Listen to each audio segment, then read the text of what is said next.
नमस्कार विद्यार्थी मित्रांनो, फिजिक्स या विषयाचा आत्मा असलेला धडा ज्याचं नाव आहे एकक आणि भौतिक राशींचे मापन युनिट्स अँड मेजरमेंट असं म्हणतात.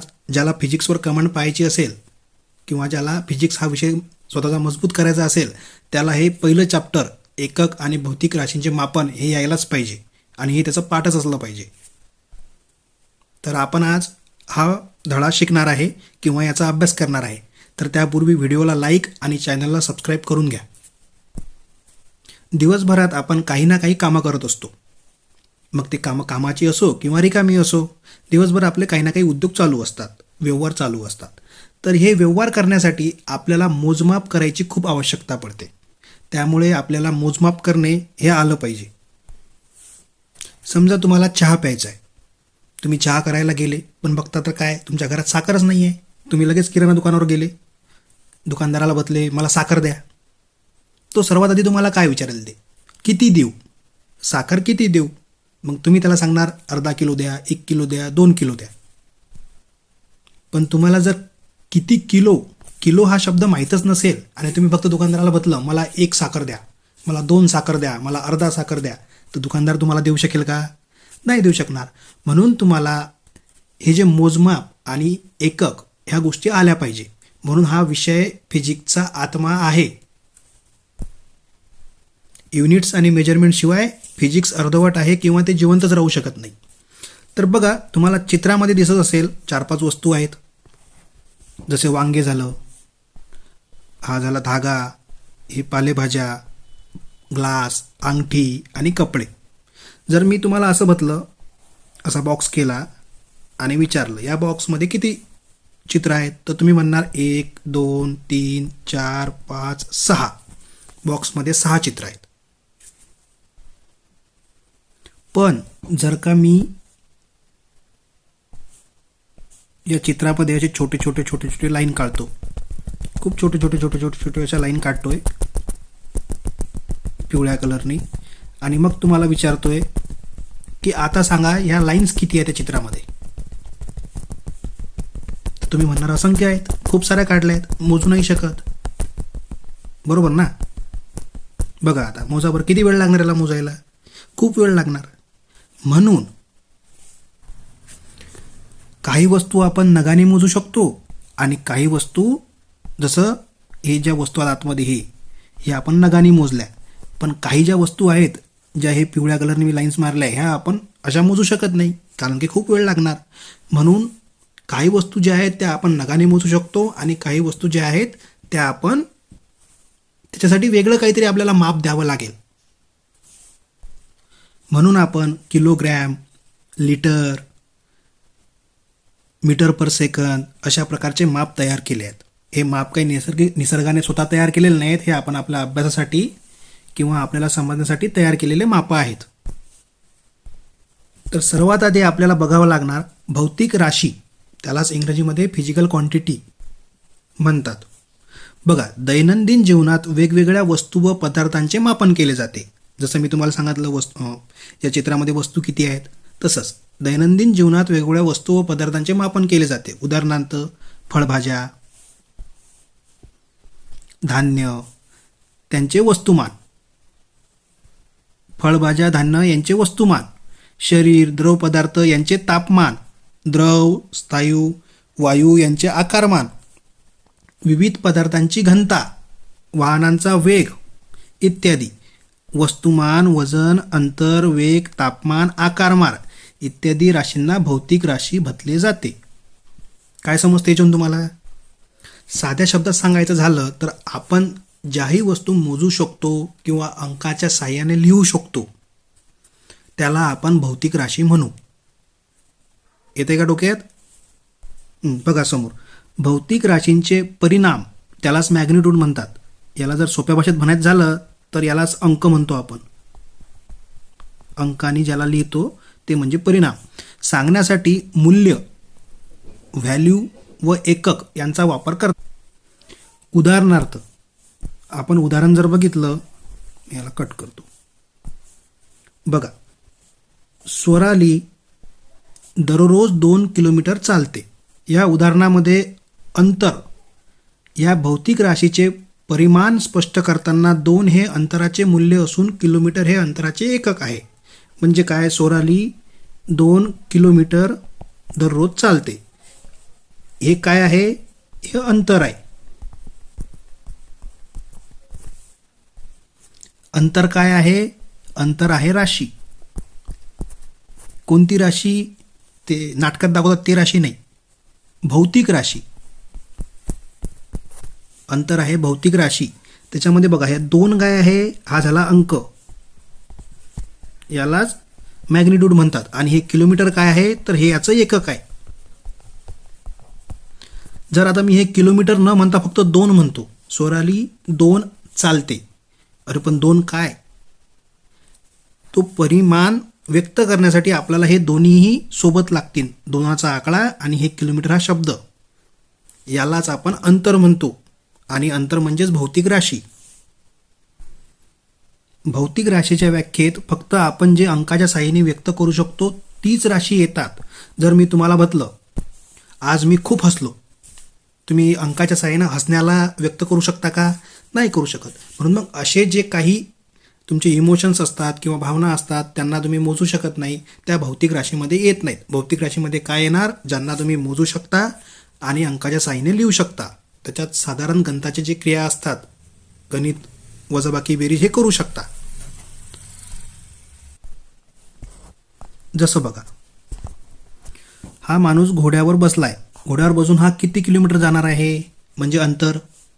त्याच्यानंतर हे गाय आहे, गायीने किती गवत खाल्ले, म्हणजे किती, म्हणजे किलो, एक भारा, अशा प्रकारचं.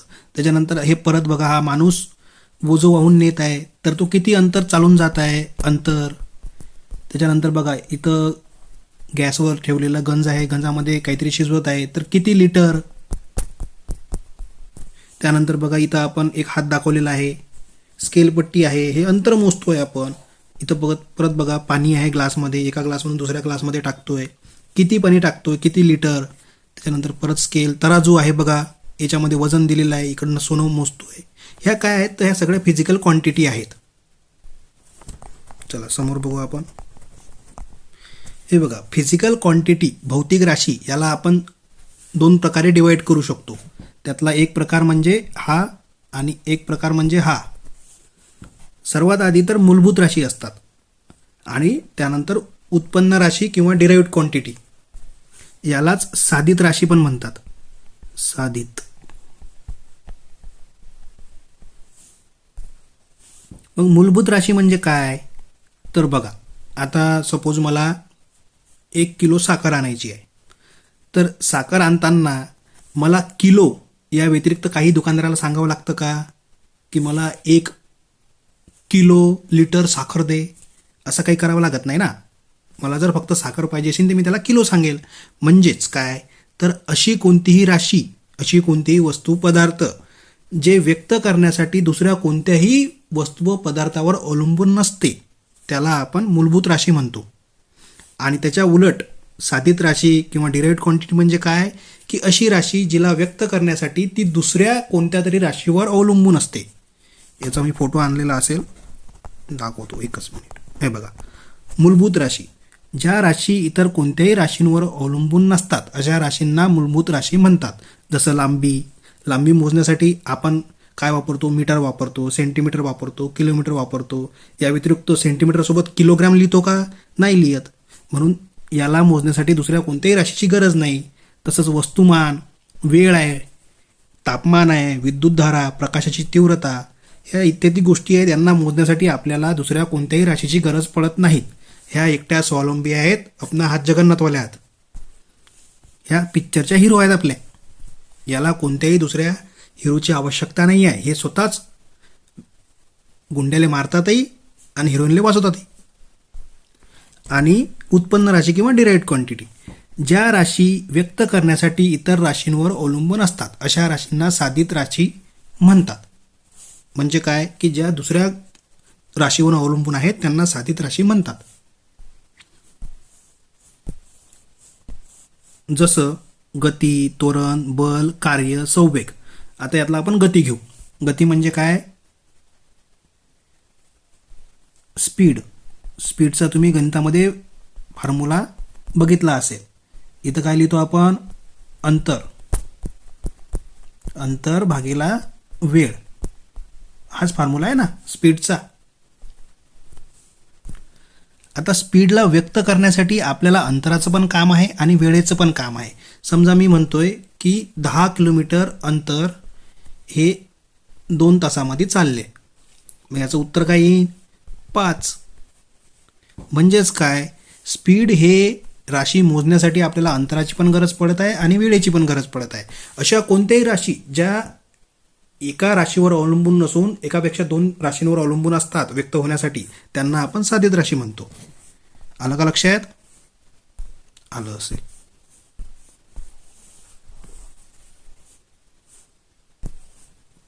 त्यानंतर बघा,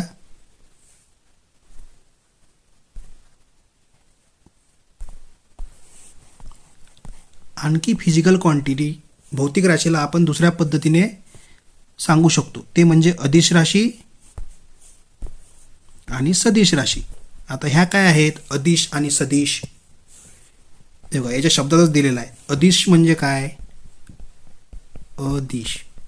याच्यामध्ये तुम्हाला दिशा दिसते आणि अशब्द दिसतोय. अ म्हणजे नाही आणि दिशा म्हणजे दिशा. दिशा पटानी नाही, आपली दिशा. पूर्व, पश्चिम, उत्तर, दक्षिण हे दिशा. म्हणजे जे राशी व्यक्त करण्यासाठी दिशेची काहीही आवश्यकता नसते, फक्त तो अंकच महत्त्वाचा असतो. जसं आपण अंतर हे जे राशी आहे याला लेंथ म्हणतात. याला जर आपण काउंट केलं, मी म्हटलं की मी 2 किलोमीटर चालतोय, बरोबर आहे?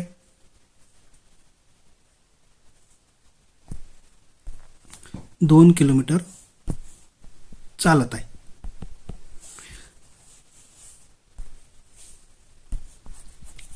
मी फक्त 2 किलोमीटर चालत आहे असं म्हटलेलं आहे.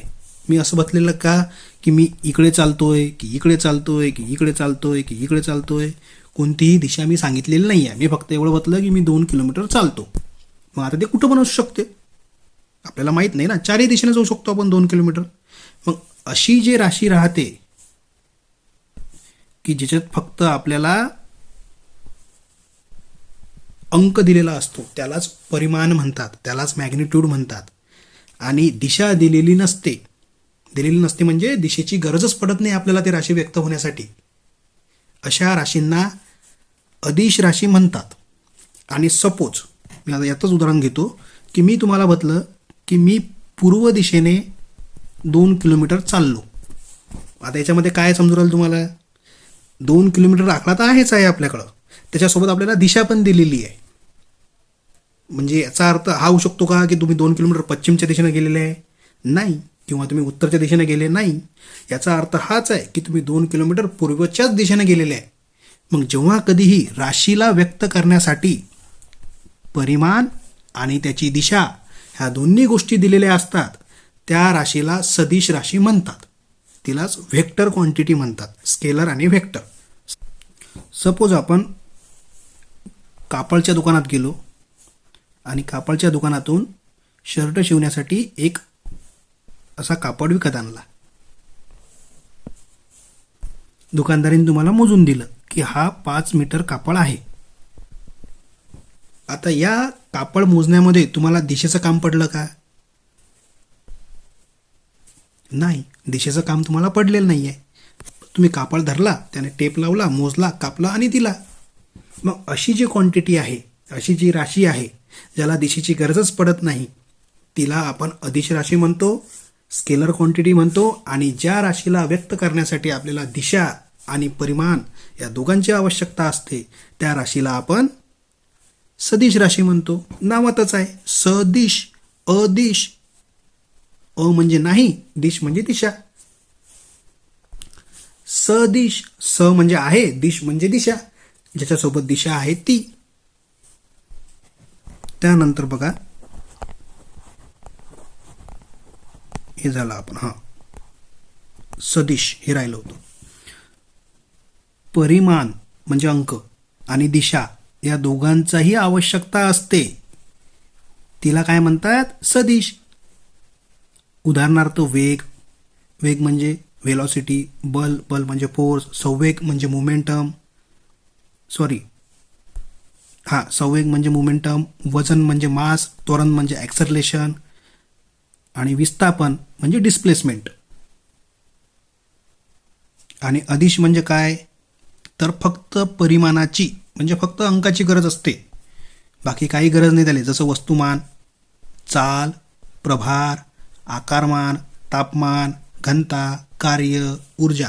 आता हा चॅप्टरमध्ये कसं आहे, याच्यामध्ये वापरलेले सगळ्या ज्या राशी आहेत किंवा त्याचे जे युनिट्स आहेत हे पूर्ण तुम्हाला फिजिक्स सब्जेक्टमध्ये वापरायचे आहेत.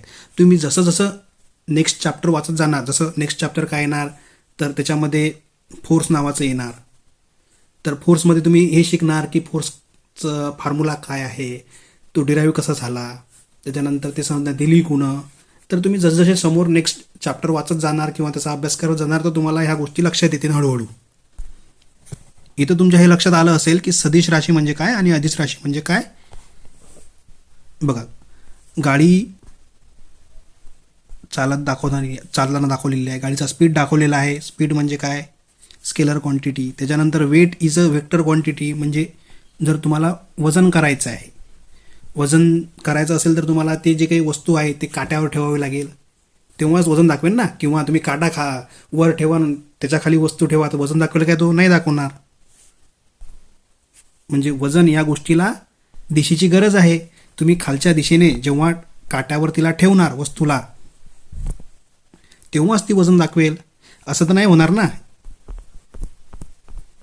हा काटा वर ठेवला आणि वस्तू खाली ठेवली तर वजन दाखवेन, तो नाही होत. त्याच्यामुळे वजन या गोष्टीला दिशेची गरज पडते. आता वजन आणि वस्तुमान या दोघांमध्ये पण फरक आहे. हे तुम्ही जेव्हा ग्रॅव्हिटेशन चॅप्टर शिकणार तेव्हा तुमच्या लक्षात येईल. हे बघा, तापमान, टेम्परेचर चेंज, तापमानातील बदल हे एक सदिश राशी आहे, पण फक्त तापमान ही एक अदिश राशी आहे. असं का बरं, कारण की तापमानातील बदल तुम्ही बघितलं असणार, उन्हाळ्यामध्ये बाहेर खूप गरम होतं आणि घर थोडंसं त्या मानाने थंड राहतं. तर थोडं जसं जसं 12, 1, 2 वाजतील तसं बाहेरची जी उष्णता आहे ते पण तुमच्या घरात येते. मग ही जे तिकडची उष्णता इकडे घरामध्ये येत आहे याला काय म्हणता येणार, याला एक सदिश राशी म्हणता येणार, कारण की ते तिकडून इकडे येत आहे. म्हणजे एका स्पेसिफिक दिशेने येत आहे ना, ती बाहेरची उष्णता घरामध्ये येत आहे. घरातली थंडी बाहेर जात आहे काय, नाही जात आहे. एकाच दिशेने येत आहे उष्णता आतमध्ये. म्हणजेच काय, जिकडे जास्त थंड वातावरण असेल तिकडे बाहेरची उष्णता आतमध्ये येईल, तर त्याची दिशा सेमच आहे. पण जर फक्त तापमानाचा जर आपण विचार केला तर तापमानामध्ये तसं नाही आहे. तापमान डायरेक्ट दाखवतो, कोण त्याचा पारा वाढला तापमानातला त्या थर्मोमीटरमधला की ते तापमान दाखवतं, याला दिशेची गरज नाही आहे. की असं आहे का की मी पारा घेतला हातात ठेवला असा आणि पारा खालच्या दिशेने वाढतोय, असं काही होत नाही ना. म्हणून त्याला दिशेची गरज नाही, म्हणून ती स्केलर क्वांटिटी आहे. तसंच स्पीड झालं, टाईम झालं, व्हॅल्यूम झाला, व्हेलॉसिटी हे वेक्टर आहे, थ्रस्ट आहे, थ्रस्ट म्हणजे एक प्रकारचा फोर्सच असतो. त्याच्यानंतर वेट म्हणजे काय, जेव्हा मी हे वजन आणि वेट सांगूनच देतो एकदा. बघा, मास आणि वेट याला द्रव्यमान म्हणतात आणि याला वजन म्हणतात. हे वजन आहे आणि हे द्रव्यमान. आपण एखाद्या तराजूवर गेलो किंवा काट्यावर काहीतरी मोजतोय किंवा आपलं वजन करतोय एखाद्या काट्यावर जाऊन, समजा माझं वजन 50 किलो आहे. हे जे आहे हे झालं मास किंवा द्रव्यमान. आणि वजन म्हणजे काय, जेव्हा मी या द्रव्यमानाला 9.8 यांनी गुंतो, जेव्हा जे काही उत्तर येईल, सपोज काहीतरी 490 असं उत्तर येईल, तर याला आपण म्हणतो वजन. द्रव्यमान हे तुम्ही कुठेही गेले पृथ्वीच्या कोपऱ्यावर तर ते बदलणार नाही, पण जे वजन आहे, हे जे वजन आहे हे तुम्ही पृथ्वीवरच तुम्ही पृथ्वीच्या पोलवर गेले तर थोडं जास्त भरणार, विषुववृत्तावर आले तर थोडंसं कमी भरणार. त्याचं कारण असं आहे की वजन हे ॲक्सलरेशन ड्यू टू ग्रॅव्हिटी यावर डिपेंड राहतं, म्हणून त्याच्यात थोडं कमी जास्त फरक राहतो. पण द्रव्यमान जे आहे याला दिशेची गरज नाही किंवा हे कोणावर डिपेंड पण नाही आहे. चला आपण नेक्स्ट बघू.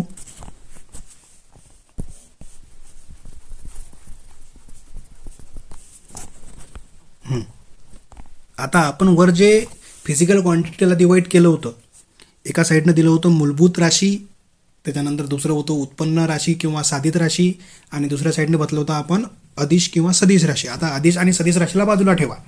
जो पहिला प्रकार होता मूलभूत राशी आणि उत्पन्न राशी, यातलं मूलभूत राशी, तर काय झालं नेमकं, असे खूप हुशार लोक, सायंटिस्ट लोक एकत्र आले. त्यांनी ठरवलं की आपल्याला वस्तू मोजायच्या आहे, पदार्थ मोजायचे आहे, तर कसं मोजायचं बरं. तर त्यांनी एकमतानं, खूप सारे सायंटिस्ट लोकांनी ठरवलं, आणि ज्या महत्त्वाच्या गोष्टी आहेत आपल्या, ज्या आपल्याला दैनंदिन दिवसात एकदम अर्जंटच आहेत, पाहिजेतच, गरजच पडते, अशा राशी त्यानं ठरवल्या. आणि त्या राशी किती होत्या, तर त्या राशी होत्या टोटल 7. किती होत्या, 7 राशी होत्या. त्याची त्यांनी एकक ठरवले. त्याची व्याख्या बघून घेऊ आपण. हे बघा, मूलभूत एकके. ज्या भौतिक राशींचे मापन स्वतंत्र मानक एककांद्वारे करता येते. जसं की मी तुम्हाला सांगितलं, मूलभूत राशी म्हणजे काय, की ज्या दुसऱ्या कोणत्याही राशीवर अवलंबून नसतात. मग त्या मूलभूत राशीला मोजण्यासाठी जे एकक वापरू राहिलो आपण, जसं 2 किलोमीटर, याच्यामधला हा 2 काय परिमाण आहे, आणि किलोमीटर काय आहे, हे एकक आहे. मग अशा राशी, अशा भौतिक राशींचे मापन आपण स्वतंत्र एखाद्या एककाद्वारे करू शकतो. जसं इथं किलोमीटर आहे, किंवा 1 किलोग्रॅम म्हटलं तर याच्यामध्ये किलोग्रॅम आहे. हे स्वतंत्रच झालं ना, याला दुसऱ्या एककाची गरज आहे का. आपण 1 किलो साखर घ्यायला गेलो तर असं म्हणतो का की मला 1 किलोग्रॅम वेळ, याच्याखाली आपण वेळ लिहू, 1 किलोग्रॅम त्याच्या भागेला वेळ असं म्हणतो का. 1 किलोग्रॅम प्रति वेळ द्या, नाही म्हणत ना, याला गरज नाही आहे वेळेची. मग अशा राशी जैले मोजण्यासाठी आपल्याला दुसऱ्या कोणत्याही राशीची गरज पडत नाही किंवा एककाची गरज पडत नाही, त्यांना आपण मूलभूत एकके म्हणतो. समजलं काय. सुरुवातीला फक्त लांबी, वस्तुमान, वेळ या 3 राशींचेच मूलभूत एकके मानले जात होते. मग त्याच्यानंतर काय झालं, विद्युतधारा म्हणजे करंट, तापमान म्हणजे टेम्परेचर, प्रकाशाची तीव्रता म्हणजे लाईट इंटेन्सिटी, पदार्थाचे प्रमाण म्हणजे मोल, रेणुभार यांचा देखील समावेश झाला. आजच्या घडीला 7 मूलभूत एकके आहेत. मी सांगितलं होतं आधी, 7 मूलभूत अशा गोष्टी ठरवल्या सायंटिस्ट लोकांना की ह्या मूलभूत राशी आहेत आणि हे त्याचे मूलभूत एकक आहेत, आंतरराष्ट्रीय पातळीवर मान्य आहेत. उदाहरणे दिलेली आहेत, मीटर, किलोग्रॅम, वेळ सेकंद, केल्विन,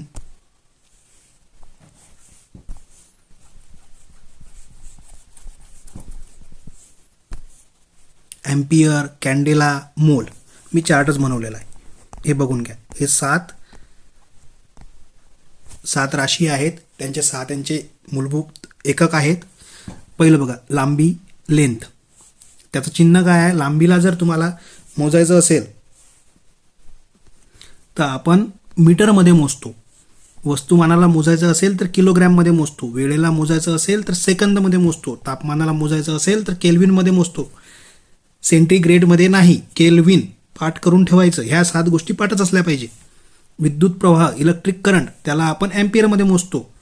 ल्युमिनस इंटेन्सिटी, अनुदीप्त तीव्रता, त्याला आपण कॅन्डेलामध्ये मोजतो. हे तुम्ही पाठ करून घ्या, हे खूप महत्त्वाचं आहे.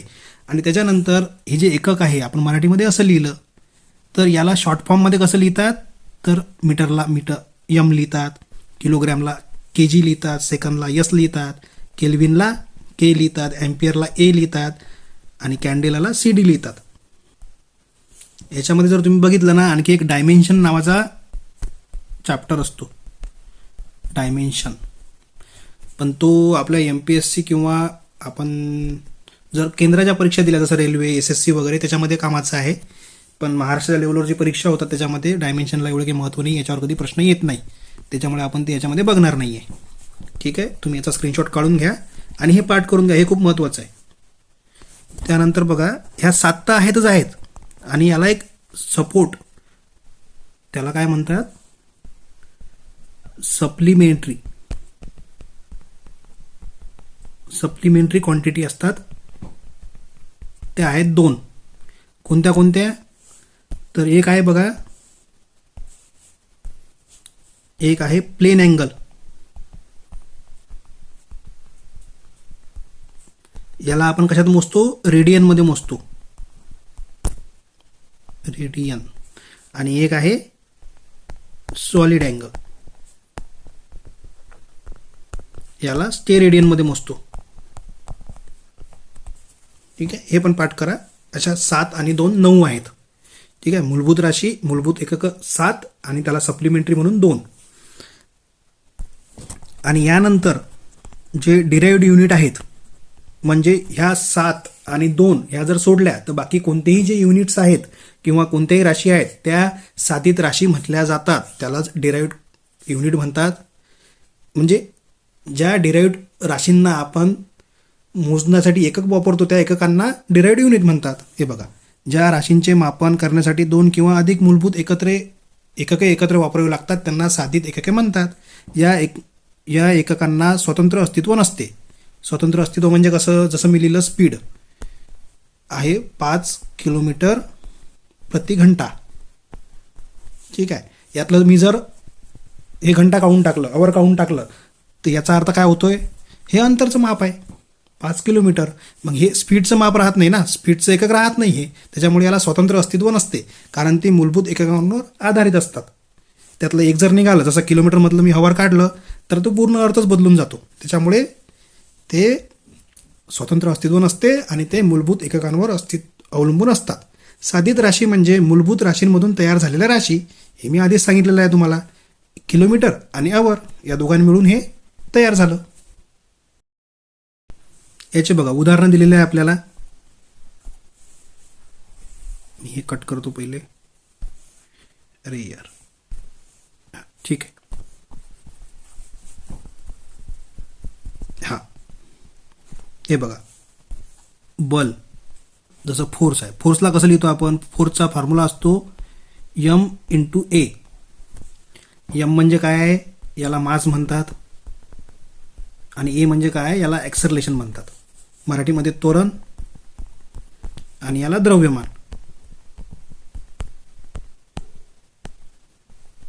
ठीक आहे. फोर्सचा फॉर्म्युला काय? M×A. आता मी इथं लिहितो. आपण मास कशामध्ये, मासचं एकक काय आहे? युनिट काय आहे? किलोग्रॅम. आणि ॲक्सलरेशनचं युनिट काय आहे? ॲक्सलरेशनचं युनिट हे आहे मीटर प्रति सेकंदचा वर्ग. बरोबर आहे. हे झालं याचं युनिट. मी हे वर लिहितो, थांबा थोडं. हां, फोर्स किंवा बल याचं युनिट काय झालं? किलोग्रॅम मीटर पर सेकंड स्क्वेअर. हे बघा, मीटरवर पण डिपेंड आहे, वेळेवर पण डिपेंड आहे आणि द्रव्यमानावर डिपेंड आहे. म्हणून बल हे जे आहे हे साधित एकक आहे. त्याच्यानंतर कार्य किलोग्रॅम मीटर सेकंद. हे बघा, यांनी पण दिलेलं आहे इथं. घनता आहे. घनता म्हणजे डेन्सिटी. त्याच्यामध्ये किलोग्रॅम पण येतो आणि मीटर क्यूब पण येतो. त्याच्यानंतर क्षेत्रफळ मीटर स्क्वेअर, घनफळ मीटर क्यूब. तुम्ही म्हणणार इथं मीटर एकचदा लिहिलेलं आहे. जसं तुम्ही क्षेत्रफळ काढता, समजा क्षेत्रफळ, मला क्षेत्रफळ काढायचं आहे, तर आपण काय करतो? लांबी गुणिले रुंदी. म्हणजे इथं पण काय आलं? लांबी आली आणि इथं रुंदी आली. म्हणजे इथंही अंतर आणि इथंही अंतर. जेव्हा आपण 2 अंतरांचा गुणाकार करतो तेव्हा काय होणार? अंतरचा वर्ग तयार होणार. असंच होतं ना, जेव्हा तुम्ही 2 गुणिले 2 करता, उत्तर काय येतं? 2चा वर्गच येतो ना. तशाच प्रकारचं म्हणजे ही एक राशी, हे एक राशी. जर आपण इथली एक राशी काढली तर ते क्षेत्रफळ राहणार नाही, ते फक्त अंतर राहणार. ठीक आहे, तुमच्या लक्षात आलं असेल. आणखी काय याच्यामध्ये?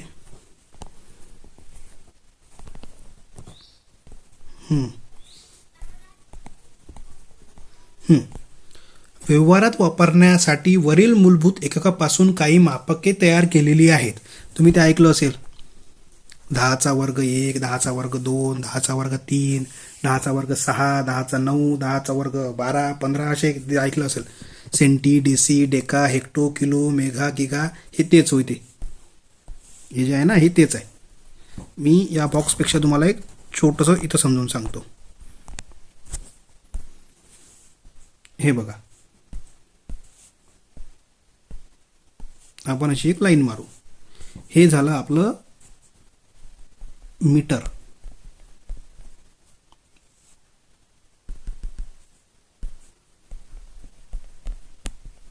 मीटर अंतर मोजण्याचं माप, बरोबर आहे. डेका, हेक्टा आणि इथं किलो.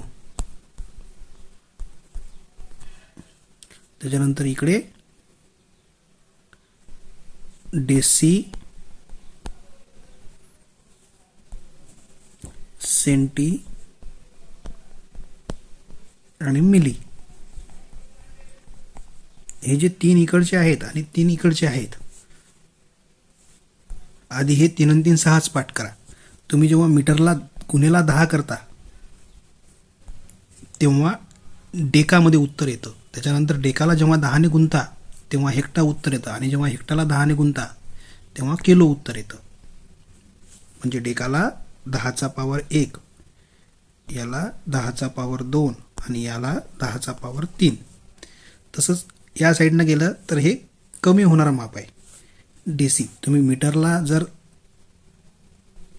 10ने भागता, मी याला जर 10ने भागेल तर उत्तर डेसी येईल.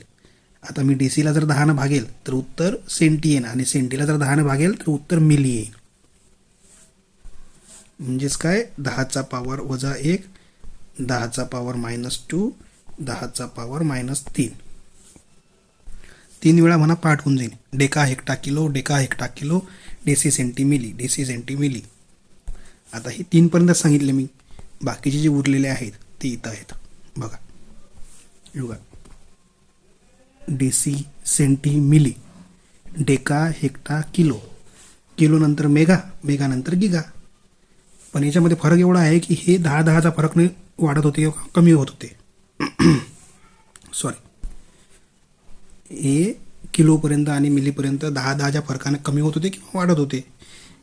इकडे 10नं गुणायचं होतं आणि इकडे 10ने भागायचं होतं. पण इकडे जो आहे ना, हा फरक डायरेक्ट 1000चा आहे. 1000नं जेव्हा तुम्ही किलोला 1000ने गुणाल तेव्हा मेगा उत्तर येईल, मेगाला 1000ने गुणाल तेव्हा गिगा उत्तर येईल. हे बघा, 3 नंतर डायरेक्ट 6, 10चा पॉवर 6 आणि 10चा पॉवर 9 हे इथं दिलेलं बघा. 1000 डायरेक्ट 1000, हे असं. आणि सेम इकडे पण तसंच आहे. इथपर्यंत 10ने भागायचं होतं, आता इथं डायरेक्ट 1000ने भागायचं. मिलीला 1000ने भागणार तर मायक्रो येणार, मायक्रोला 1000ने भागणार तर नॅनो येणार, आणि नॅनोला 1000ने भागणार तर पिको येणार. हे तुम्हाला पाठच करावं लागेल, त्याशिवाय लक्षात राहणार नाही. ठीक आहे. त्यानंतर काही युनिट्स आहेत ते मी तुम्हाला सांगतो, ते तुम्ही लिहून घ्या किंवा पाठ करा. बघा, 1 गज. गज हे लांबी मोजण्याचं माप आहे, म्हणजे 3 फूट. त्यानंतर बघा, 1 चेन, हे पण लांबी मोजण्याचं माप आहे, जुन्या काळात वापरत होते, म्हणजे 22 गज. हे तुम्हाला पाठ करावं लागेल. त्याच्यानंतर 1 फरलॉंग म्हणजे 10 चेन. त्यानंतर बघा, 1 मील म्हणजे 1.6 किलोमीटर. 1 समुद्री मील, समुद्री मील म्हणजे नॉटिकल मील. हे वरचं जमिनीवरचं आणि हे समुद्रातलं. मील म्हणजे 1.8 किलोमीटर.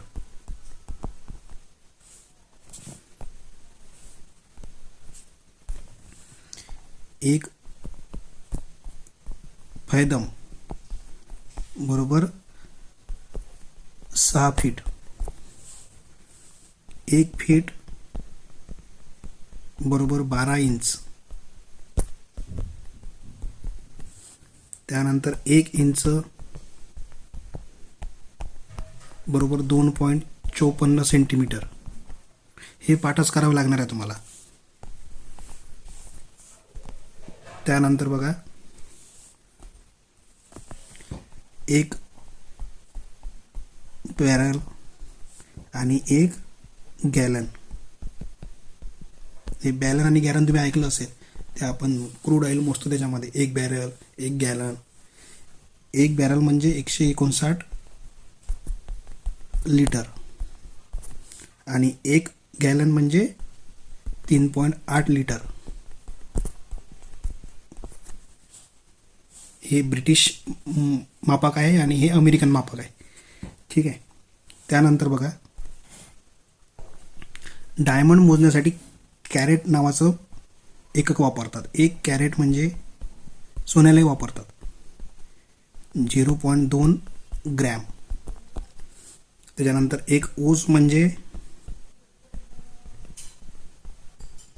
28.35 ग्रॅम. एक पाऊंड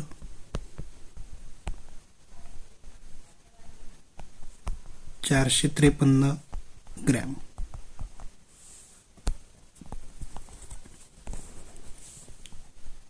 एक किलोग्रॅम म्हणजे 1000 ग्रॅम. हे तर माहीतच असेल.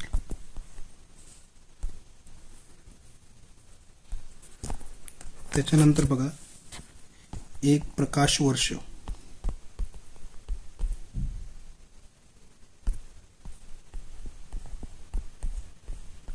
एक प्रकाश वर्ष म्हणजे काय? एका वर्षामध्ये प्रकाश किती प्रवास करू शकतो तेवढं अंतर. याची व्हॅल्यू असते 9.467 इंटू 10⁻15 मीटर. एक खगोलीय माप असते 1.496 गुणिले 10⁻11 मीटर. त्यानंतर पार्सेक. एक पार्सेक सगळ्यात मोठं अंतर मोजण्याचं एकक म्हणजे पार्सेक. हे असते 3.26 10⁻16 मीटर. आणि एक पार्सेकलाच तुम्ही असं लिहू शकता 3.26 प्रकाश वर्ष.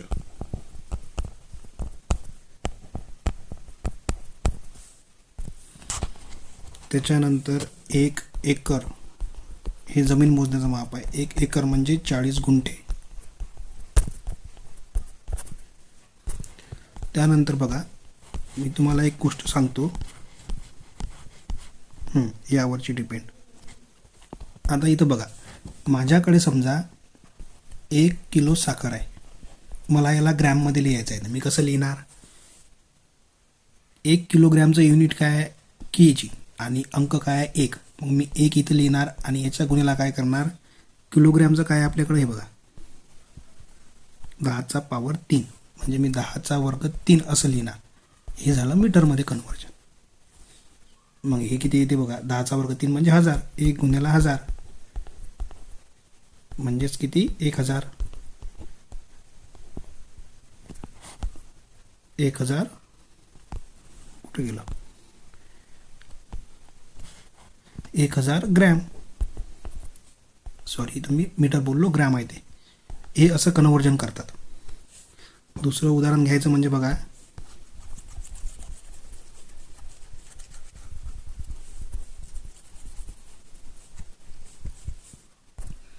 आता माझ्याकडे 1 सेंटीमीटर आहे. मला याला मीटरमध्ये कन्वर्ट करायचं आहे. मी कसं करणार? 1 गुणिले 10⁻² का केलं मी? कारण की मीटरपासून सेंटीपासून मीटर बनवायचं असेल तर हे एकक आहे. बरोबर आहे. हे याला कसं लिहिता येईल? 1/100 0.01 मीटर. असा हा यूज होतो युनिट कन्व्हर्जनमध्ये याचा. आणि त्यापेक्षाही जर सोपं जर म्हणायचं आपल्याला एक गोष्ट, तर बघा,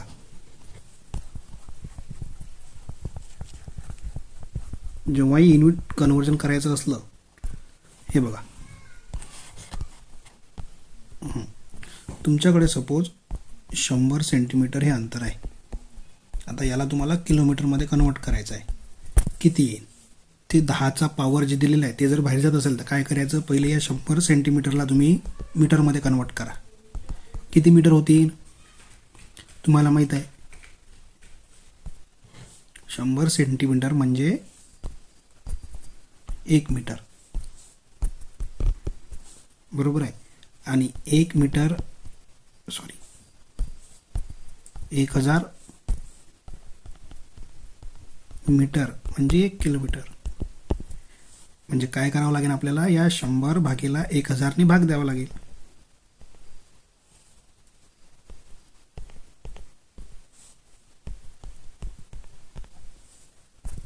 नाही, हे चुकलं, एकच मिनिट.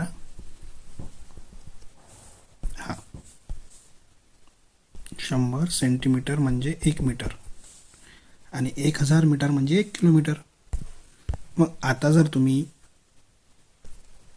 या 1 मीटरला 1000 मीटरला भागलं तर तुम्हाला उत्तर काय भेटणार आहे? 100 सेंटीमीटरच्या इक्वलमधलं. कारण की 100 सेंटीमीटर म्हणजे 1 मीटर आणि 1000 मीटर म्हणजे 1 किलोग्रॅम. मीटरने मीटर कटला आणि याला जर तुम्ही भागलं तर याचं उत्तर येतं 0.001 किलोमीटर. हे कायच्या बरोबर आहे? 100 सेंटीमीटरचे आहे. असं तुम्हाला करावं लागेल. याला तुम्ही प्रॅक्टिस करा, प्रॅक्टिस केल्यानं होईल. ठीक आहे, तर व्हिडिओ कसा वाटला कमेंटमध्ये नक्की सांगा आणि चॅनलला सबस्क्राईब आणि व्हिडिओला लाईक करायला विसरू नका. धन्यवाद.